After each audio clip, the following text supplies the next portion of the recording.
Yan mga kasilaw, no? Mag-disinfect muna kami. May Sunrox to mga kasilaw.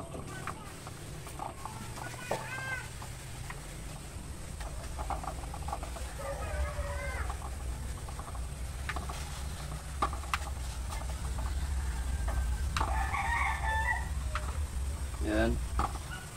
Yan, may bago kami lagay dito may mga kasilaw. May pampalit kami sa sisiw.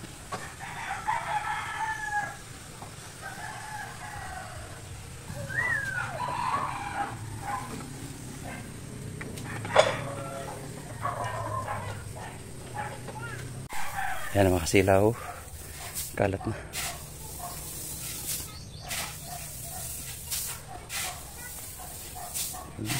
Lahat to.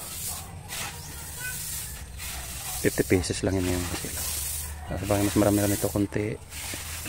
Kasi nung nakaraan ano yung kasilaw 30 pesos lang yun. Tapos ginawa ko na lang 50 para medyo sikip-sikip konti dito. Sobrang laki lang to para sa 30 pesos.